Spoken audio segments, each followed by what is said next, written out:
Efésios 3, 14 e 15 diz assim: por essa razão, ajoelho-me diante do Pai, do qual recebe o nome toda a família nos céus e na terra. Isaías 64, 8 diz: mas agora, ó Senhor, Tu és o nosso Pai, nós o barro e Tu o nosso oleiro, e todos nós obra das Tuas mãos. Querido, independente de como foi o seu relacionamento com o teu pai, como é esse relacionamento, como tem sido, se tem sido algo fácil para você ou algo difícil, Deus quer dizer para você nessa noite: todas as limitações do seu pai são supridas no seu relacionamento comigo. Eu sou o seu pai. É isso que Deus diz para você: eu sou o seu pai. Amém? Tu és o meu filho amado. Não precisa ter medo de se achegar até mim. Eu não sou um Deus carrancudo, eu não sou um Deus que castiga. Eu sou um Deus bondoso. Eu sou um Deus paterno. E eu te adotei como filho. Amém? De igual modo, Deus também deixou o papel materno para nós. Ele não nos deixou uma figura materna. Nós não podemos olhar na Bíblia e dizer que Deus nos deixou uma figura de mãe para que nós possamos se espelhar. Mas, ao preparar essa mensagem, Deus trouxe uma revelação ao meu coração. E Ele me mostrou que um dos maiores motivos pelo qual Jesus estabeleceu a igreja, pelo qual a igreja existe, é para que a igreja cumpra na minha vida e na tua vida papéis maternais, papéis de mãe na nossa vida.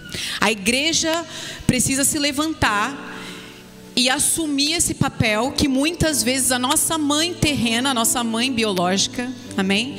Não tem condições de cumprir. Talvez porque ela ainda não conhece Jesus, talvez porque ela não tem uma revelação do amor de Deus ainda. E a igreja se levanta. E nós vamos ver aqui na palavra de Deus os papéis que a igreja assume na minha vida e na sua vida, para cumprir esse papel de mãe. Amém? Quando eu falo igreja, querido, eu quero esclarecer que eu não estou me referindo à Igreja Metodista Central de Tanguá. Eu não estou me referindo a uma instituição. Eu não estou me referindo a um prédio de 4 paredes, onde a gente aqui senta para se reunir num culto. Eu estou me referindo à igreja, o corpo de Cristo espalhado pela terra. Todos os cristãos que declaram que Jesus é o Senhor e Salvador. Essa é a igreja de Jesus, amém? E essa igreja, ela tem um papel. E o primeiro papel que ela cumpre na nossa vida, uma característica materna que a igreja tem e cumpre na minha vida e na sua vida, é o gerar vidas. Amém?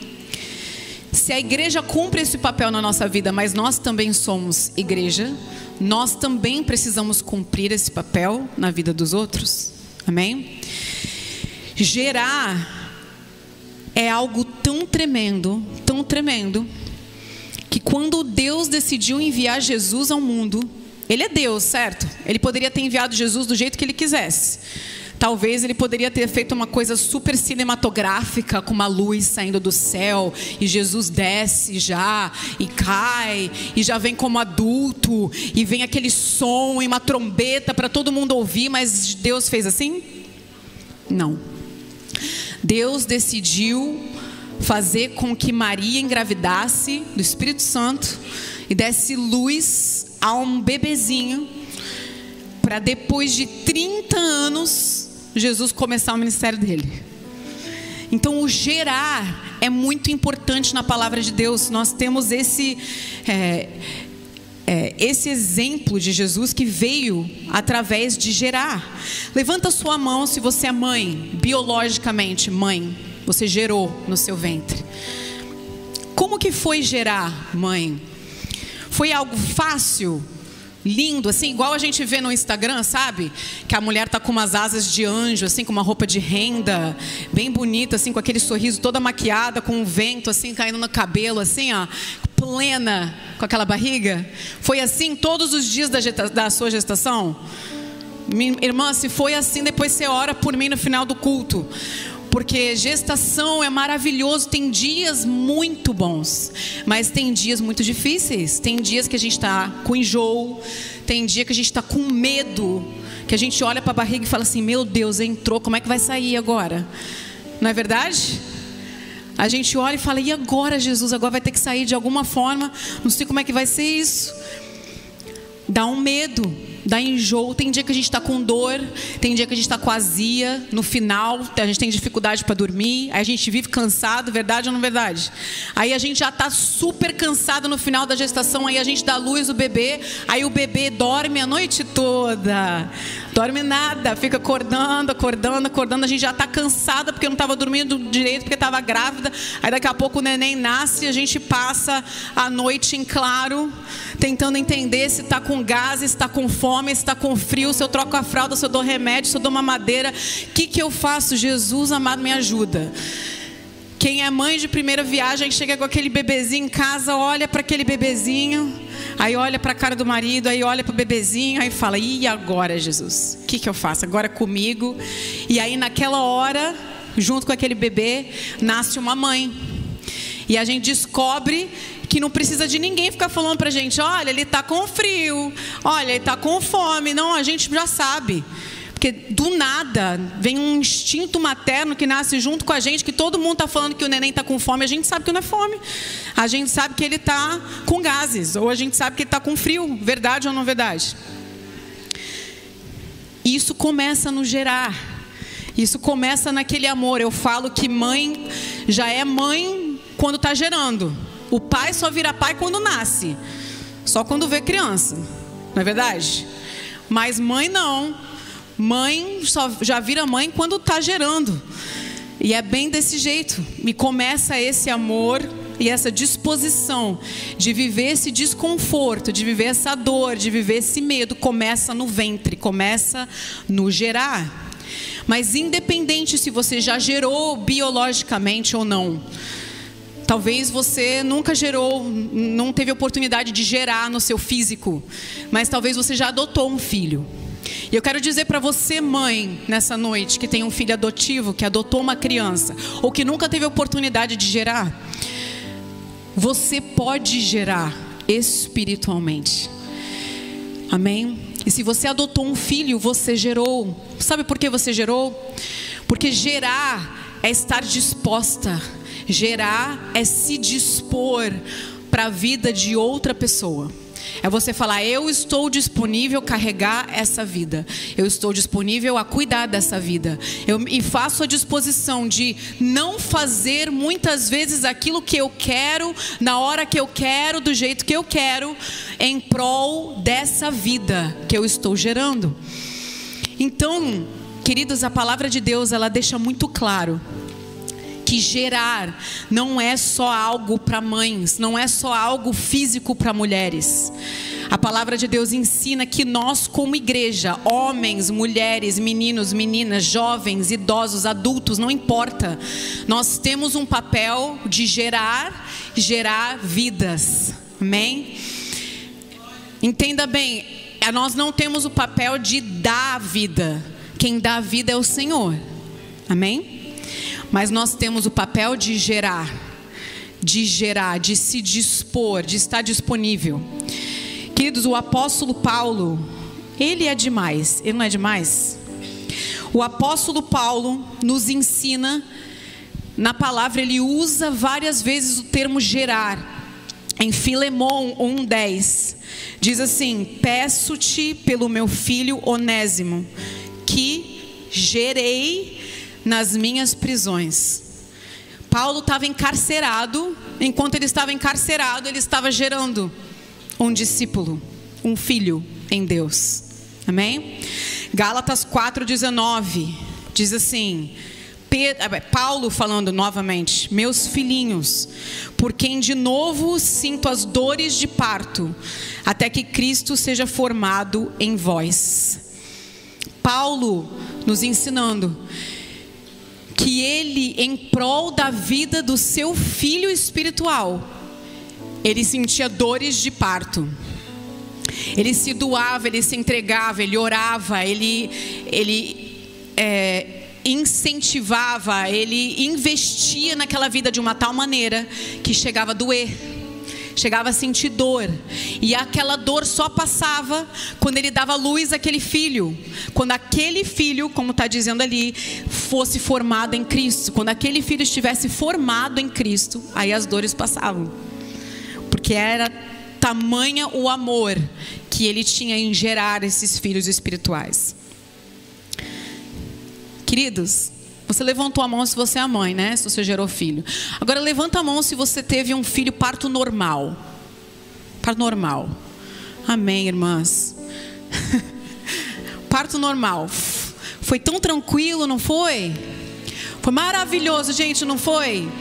A gente espirrou essas crianças, não foi? Eu também tive 2 partos normais. Quando eu volto atrás para pensar, eu falo, Jesus, se alguém me perguntar, eu falo para fazer cesárea. Faz cesárea. Que você vai tá melhor, minha irmã. Faz cesárea, tá? Se você lembrar de alguma coisa dessa palavra, você é mulher jovem, vai engravidar, vai ter filho, faz cesárea. Amém? A criança vai nascer feliz, do mesmo jeito, saudável, do mesmo jeito, amém? Não, mas eu estou perguntando isso por quê? Porque quando a gente sente dor para dar luz a alguém, quando a gente passa por esse momento em que a gente quase morre em prol de outra vida, a gente entende aqui o que Paulo está falando. Imagina se nós que sentimos essa dor, se toda a igreja estivesse disposta a sentir essa mesma dor para gerar um filho espiritual, para amar uma vida que Deus colocou do seu lado, para amar alguém, talvez o seu vizinho, talvez o seu colega de sala, talvez o seu colega de trabalho, talvez não sei quem, mas Deus tem colocado pessoas na sua vida, pessoas que precisam de Jesus, pessoas talvez que não tiveram a mesma oportunidade que você tem e não conseguem estar aqui nessa noite, talvez pessoas que nunca pisaram numa igreja, nunca ouviram do amor de Cristo, eu não sei. Mas Deus está te chamando nessa noite, dizendo, eu te chamei para gerar.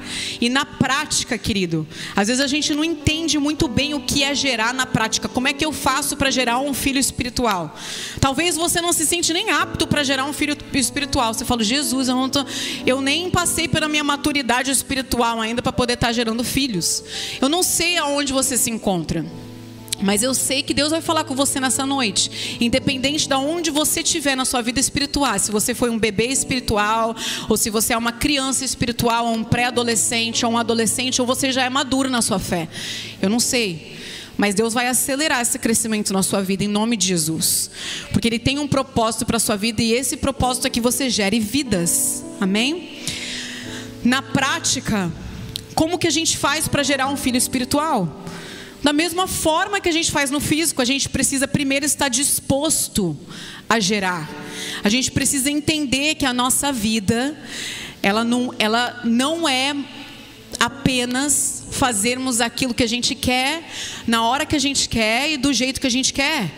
A nossa vida não é só sobre nós, sobre a nossa casa, sobre o nosso trabalho, sobre os nossos filhos, sobre o nosso relacionamento, sobre aquilo que vai acontecer conosco, sobre o nosso futuro, sobre a vontade de Deus para nós, sobre o propósito do Pai para a nossa vida.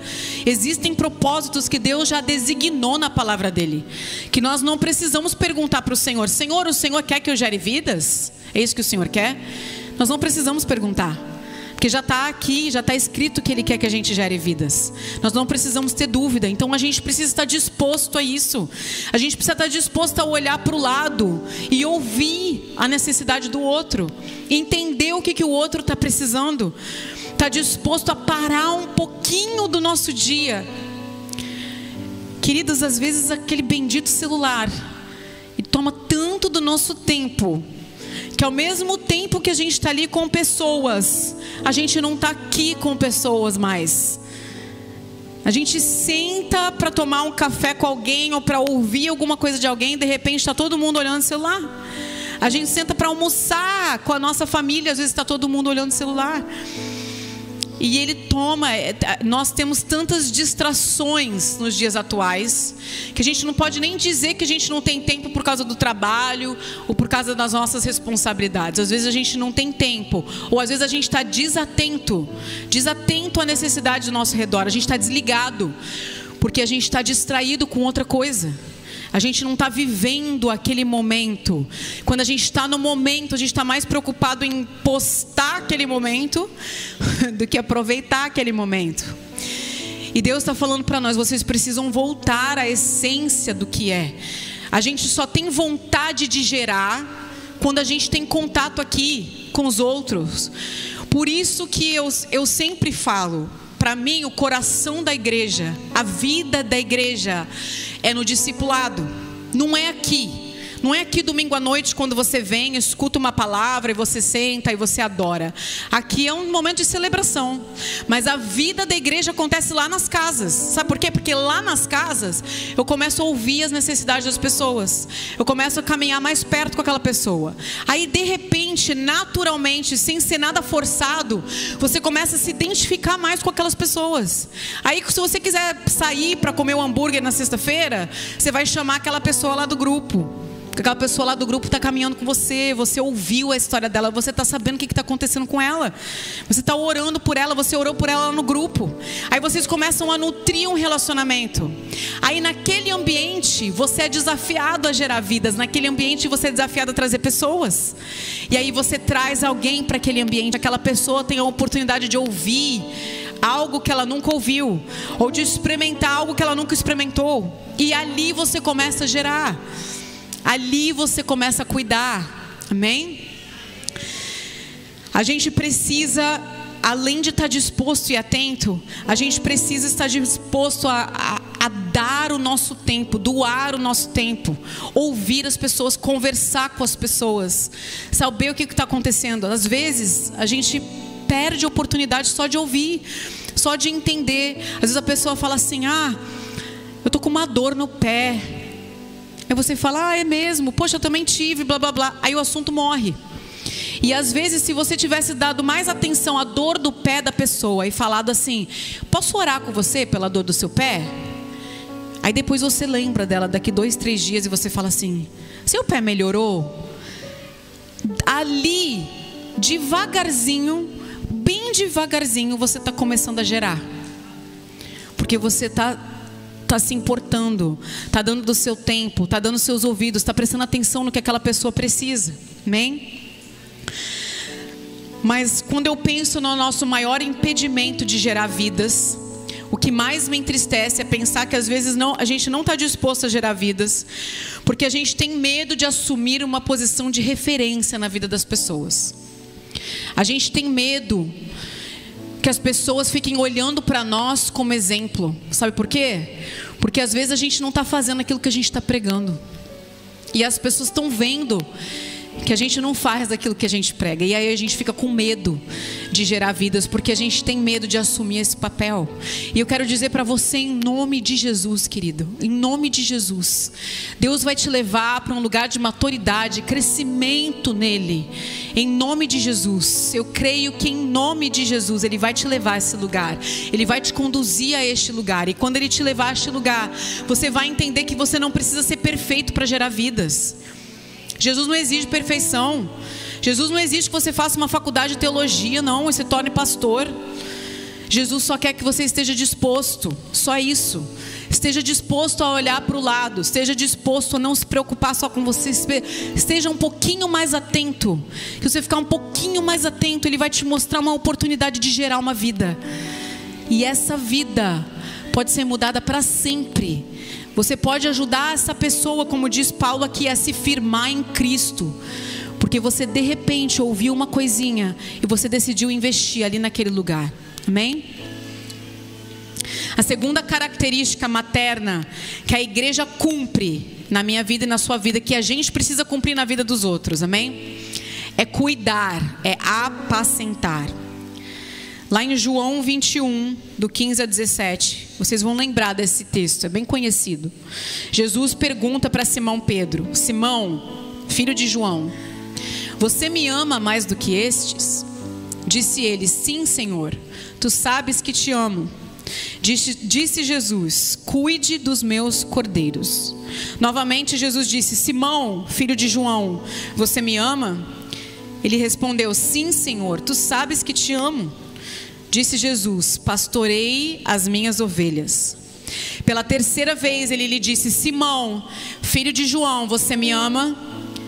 Pedro ficou magoado por Jesus ter lhe perguntado pela terceira vez: você me ama? e lhe disse: Senhor, tu sabes todas as coisas e sabes que te amo. Disse-lhe Jesus: cuide das minhas ovelhas. Você conhece esse texto? Muitos de nós conhecemos esse texto. Aquilo que a gente aprende de mais óbvio nesse texto, certo? Mais óbvio, que é nítido, é que a maior forma de demonstrarmos o nosso amor para Deus é cuidando de pessoas. Certo? Ele deixa claro: se tu me amas, então cuides. Tem várias maneiras da gente expressar o nosso amor para Deus, sim ou não? Várias maneiras. A gente pode investir em oração, em jejum, em leitura da palavra. A gente pode servir na igreja. A gente pode oferecer a Ele os nossos dons e talentos. A gente pode entregar aqui no altar uma oferta. A gente pode dar o nosso tempo. Existem muitas maneiras de a gente demonstrar o nosso amor para o Senhor. Mas a palavra de Deus aqui nesse texto deixa claro que a que mais agrada ao Senhor, aquele mais deseja receber da minha vida e da tua vida, é quando a gente cuida de alguém, quando a gente dedica do nosso tempo para atender a necessidade do outro. Aí a gente está demonstrando para o Senhor que a gente ama. Isso é nítido quando a gente lê esse texto. Mas enquanto eu estava lendo e meditando sobre isso, Deus me deu uma outra revelação desse texto que é tão tremenda, que para mim mexeu tanto com o meu coração. Eu até chamei Vinícius e falei: amor, olha isso, olha como que Deus é tremendo. Quantos discípulos Jesus tinha? Jesus tinha 12 discípulos, sim ou não? Quando ele faz essa pergunta para Pedro, ele estava com os outros discípulos ali, mas ele decidiu fazer essa pergunta para Pedro, especificamente para Pedro. E por que que ele decide fazer essa pergunta para Pedro? Porque Jesus já sabia, querido, aquilo que ia acontecer lá na frente. Vamos voltar atrás, lembra? Na última ceia, isso aqui acontece lá no final, quando Jesus já estava ressuscitado, que ele pega e faz essas perguntas para Pedro. Mas lá atrás, antes de Jesus morrer na cruz, na última ceia, Jesus pergunta para os discípulos: quem as pessoas dizem que eu sou? Quem as pessoas estão dizendo que eu sou?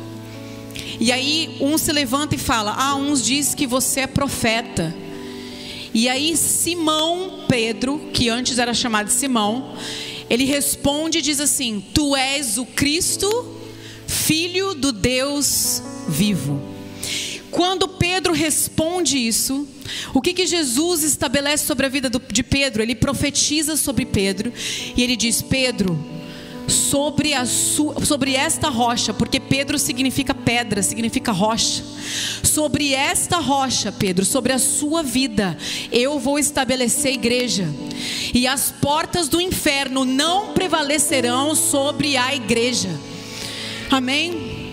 Então, queridos, Pedro nesse texto está representando a igreja de Jesus espalhada pela face da terra.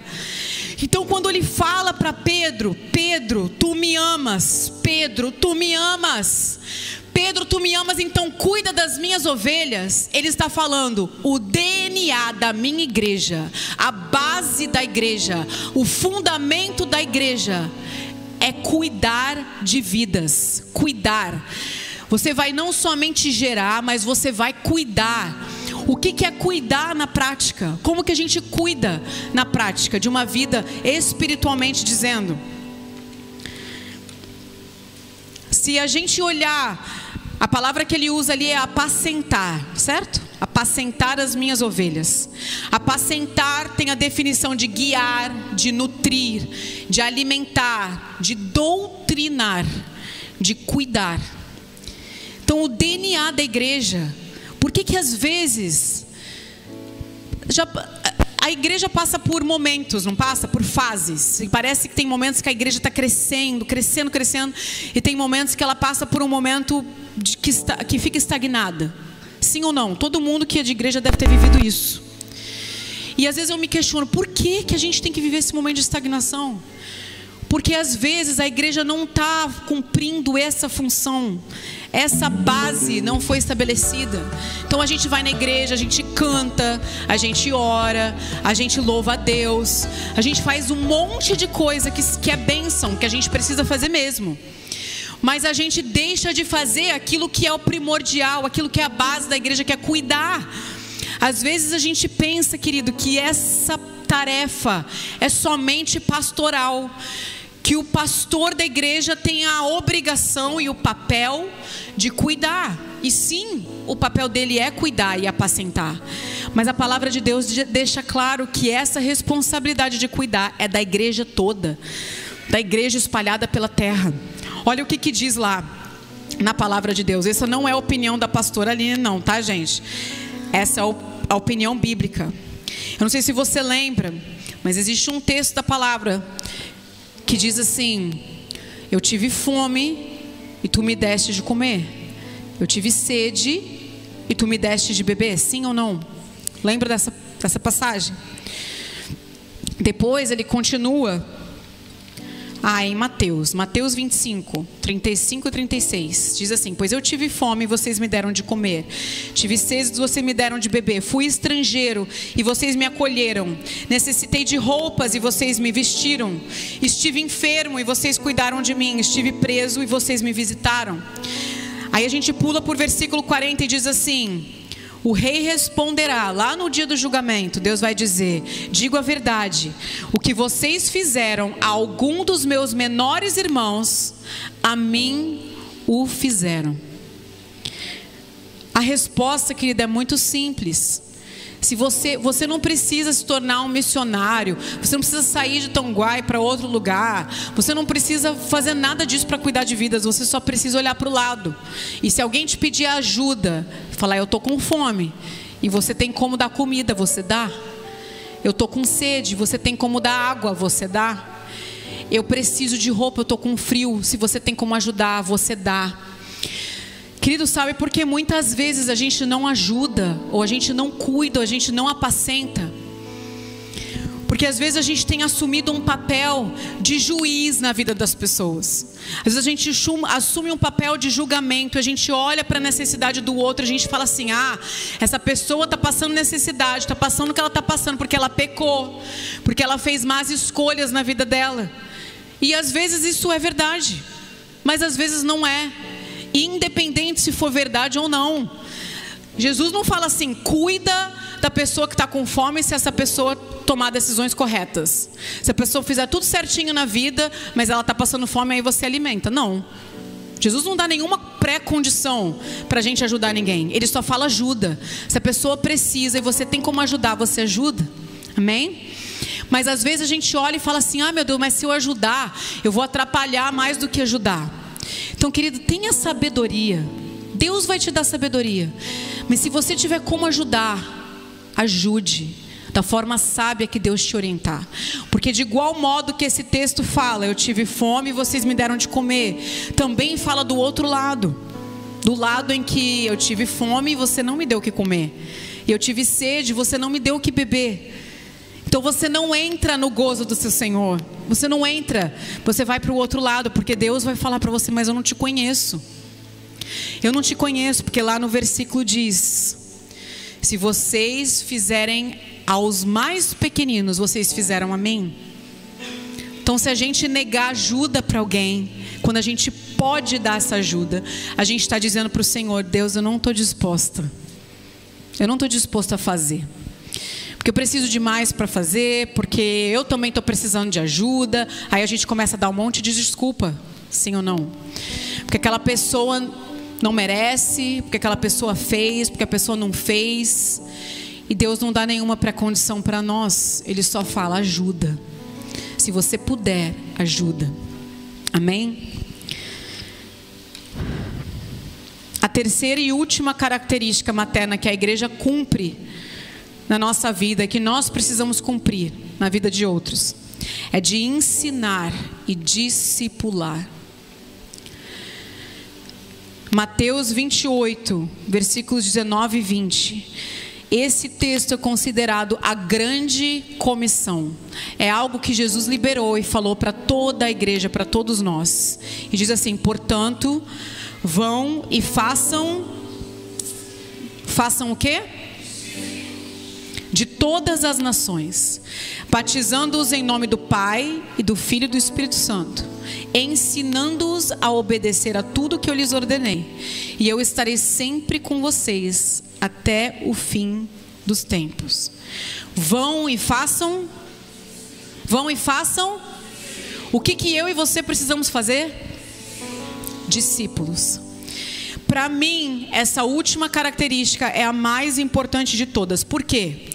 Porque se eu gerar uma vida, mas eu não cuidar dessa vida, ela não vai sobreviver, certo? Mas se eu gerar e cuidar, ela pode até sobreviver. Mas se eu não ensinar e discipular, ela vai ser uma vida limitada.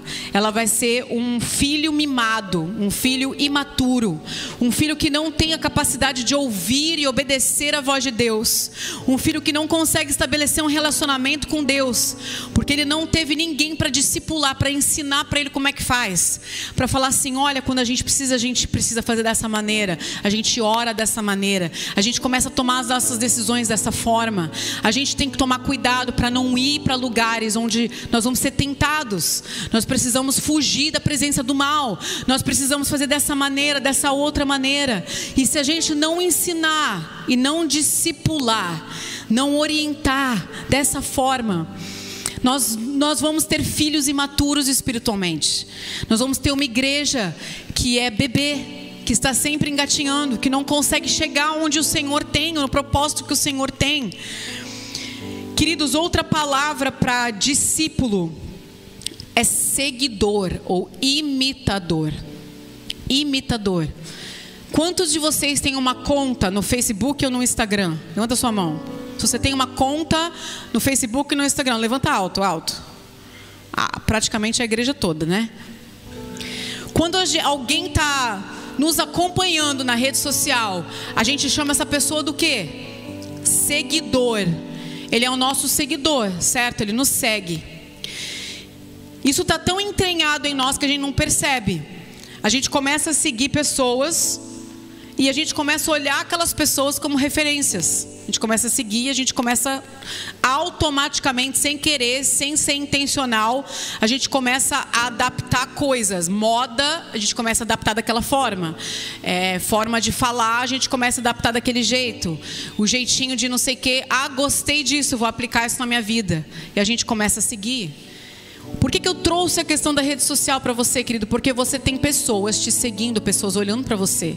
E Jesus, a gente às vezes fala muito de rede social aqui por uma conotação negativa. Porque muitas vezes ela nos afasta de Deus, ela toma muito do nosso tempo. Mas rede social tem um grande potencial em Deus.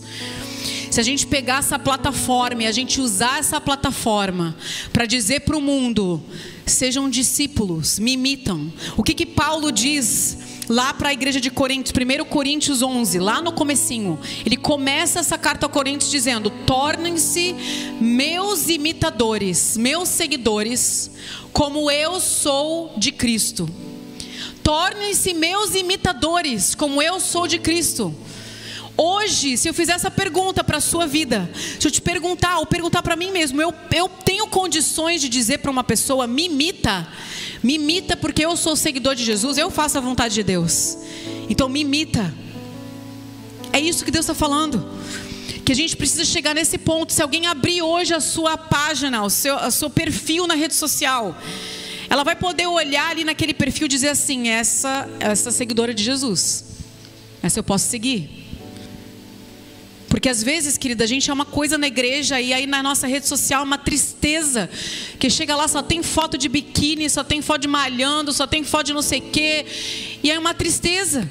E Jesus está falando, querido, usa essa plataforma para mostrar para o mundo o que é uma vida com Deus, o que é viver uma vida de plenitude no Senhor, o que é desfrutar do bom que Jesus tem para nós em todas as áreas da nossa vida, na nossa família, na nossa profissão, em todas as áreas da nossa vida. Amém? Sejam meus imitadores.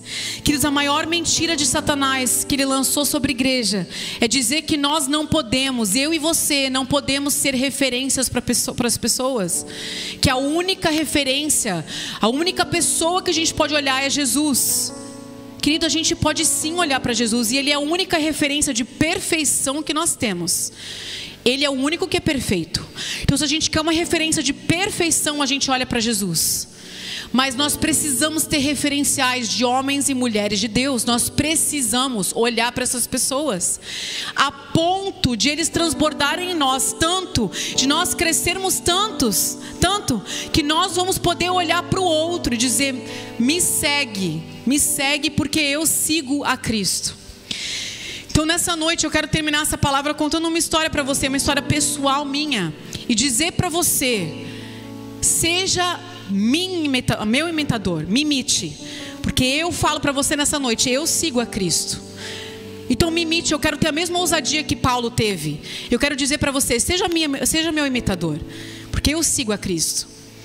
Sabe, quando eu me converti alguns anos atrás, uns 15 anos atrás mais ou menos, alguns anos depois disso, eu tomei uma decisão na minha vida. Eu falei assim: todos os lugares que eu frequentar, eu vou fazer um discípulo. Todos, sem exceção. Então, aonde eu vou fazer minha unha, a minha manicure é minha discípula.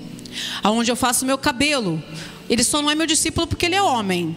Então, vamos deixar uma coisa clara, tá? Mulheres precisam gerar mulheres e discipular mulheres.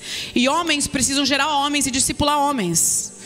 Então, jovem, mulher abençoada, não é você que vai ensinar para o rapaz que você está interessado como é que ele tem que viver em Jesus. Não é você. É um outro homem que precisa fazer isso. Quando ele for começar a namorar com você, ele já tem que ter Jesus resolvido na vida dele.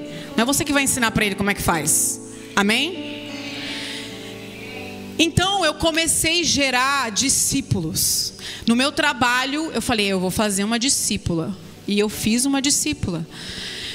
Então no horário de almoço que eu tinha, eu falava de Jesus para ela. E ela se converteu, e ela se batizou, e ela começou a caminhar com Jesus. Sempre dá certo, queridos? Não. Por que eu estou falando isso para você? Porque quando der errado, não é para você parar, é para você continuar. Então eu vou te dar esse exemplo específico. A primeira discípula que eu gerei no meu trabalho, eu gerei essa discípula, conversei com ela no horário de almoço, eu discipulava ela, a gente conversava de uma forma bem natural, tá? Não era assim: vou pegar a Bíblia, vou ficar te ensinando a Bíblia. Não, eu conversava com ela, falava dos assuntos da vida dela, e no meio disso eu jogava a palavra, e no meio disso eu falava para ela de Jesus, e eu ensinava: não, querida, não faz dessa maneira, faz dessa outra maneira que vai dar mais certo. E aí um dia ela me pediu um conselho, e eu dei o conselho que Jesus daria para ela. Mas ela não gostou do meu conselho, porque ela estava namorando e ela ia morar junto com esse rapaz. E eu falei para ela: querida, pensa bem, por que vocês não começam? Por que você não chama ele para caminhar com você em Jesus primeiro? Para que ele possa ter uma vida com Deus primeiro, para que vocês possam casar direitinho, para que vocês possam começar a viver uma vida juntos em Deus. E ela não gostou desse conselho. Então o que aconteceu? Ela começou a me ignorar no trabalho, porque já estava chato demais. A Aline era aquela pessoa que lembrava ela mesmo que ela não estava fazendo aquilo que ela queria fazer, entendeu? Então eu virei aquela inconveniência para ela. Ela olhava para mim e falava assim: caraca, que mulher chata, ela só fala coisa certa o tempo inteiro. E aí ela começou a me ignorar, e eu passei a começar a ficar meio rejeitada, sabe? Ela começava a sair com as outras meninas do trabalho e eu ficava sozinha no escritório. E eu falei: amém, Jesus, é assim mesmo. Aí eu fiquei grávida, saí do trabalho, enfim. Depois de alguns anos se passaram. Eu não morava no Brasil nessa época. Eu mudei para o Brasil, vim para o Brasil. Nós começamos o nosso trabalho aqui no Brasil, tudo mais. Alguns anos depois, essa discípula me procurou. E ela falou assim: Aline, eu preciso muito te ver, porque o que eu fiz com você foi muito errado. Eu te ignorei, eu te rejeitei. Você foi a única pessoa que falou a verdade para mim. E quando eu não fiz aquilo que você falou que era para eu fazer na palavra, não deu certo. E eu preciso pedir perdão para você. Eu quero te ver, eu quero que você venha aqui na minha casa. Aí eu respondi para ela: querida, eu não estou mais no seu país, eu mudei para outro país. Aí ela falou: ah, meu Deus do céu, não acredito. E aí, enfim, esse ano, tipo 12 anos depois que que eu discipulei aquela mulher que eu pensei que não tinha dado certo lá atrás. 12 anos depois, agora quando eu fui de férias para os Estados Unidos em janeiro, eu tive a oportunidade de sair com ela e com o esposo dela. Nós sentamos num restaurante e ela está firme numa igreja com Jesus. Ela e o marido dela e os filhos dela. Então eu estou dizendo para você nessa noite, querido, você vai sempre ver os frutos? Não. Sabe, Jesus não falou para você, obriga as pessoas a me seguirem. Ele falou para você, ensina as pessoas a me seguirem. Às vezes você vai achar que vai dar errado. Às vezes você fala, cara, mas eu só invisto, não vejo fruto. Continue investindo, meu irmão. Porque às vezes o seu papel é plantar, e o papel do outro é regar, e o papel do outro é colher. Mas você fez, você discipulou, você obedeceu a grande comissão. Então quando chegar lá no céu, Jesus vai te perguntar, e aquela vida que eu coloquei lá no trabalho para você cuidar? Aí você vai poder falar, eu fiz, Jesus, eu falei, eu investi. É muito melhor do que dizer, Jesus, eu não fiz porque eu sabia que ela não ia querer. Não importa se vai querer, se não vai querer, se vai dar certo, se não vai dar certo. Não é para fazer só porque vai dar certo. É para fazer porque Jesus mandou fazer. E se Jesus mandou fazer, nós vamos fazer com alegria, querido. E lá na frente, os frutos que a gente plantou vão dar fruto que permanece lá na frente. Amém? Eu quero dar uma palavra para você nessa noite. Talvez você veio aqui e os teus filhos, os seus filhos que você gerou dentro da sua própria casa, talvez você ensinou o caminho certo, talvez você foi exemplo, talvez você investiu, talvez você fez tantas coisas e os seus filhos decidiram não seguir. Seus filhos não estão mais na presença do Senhor. Eu quero dizer nessa noite, não desista. Não desista. Existem promessas da parte de Deus. E talvez, querido, vai ser lá no final da vida. Eu não sei quando que vai ser, eu espero que não seja. Eu espero que você tenha a oportunidade de desfrutar disso antes. Mas não importa, não desista, invista, discipule, ensine, fale a palavra, fale dentro da sua casa. Os nossos primeiros discípulos são os nossos filhos. Os nossos primeiros discípulos são aqui dentro de casa. São quem convive com a gente, quem tem intimidade com a gente. Esses são os nossos discípulos. Depois vem as pessoas que Deus colocou ao nosso redor, os nossos vizinhos, nossos colegas de trabalho, nossos colegas da faculdade, da escola, seja o que for. Não desista. Deus quer usar a sua vida. Deus vai usar a tua vida, amém? Em nome de Jesus, amém? Eu quero convidar você a ficar de pé no seu lugar.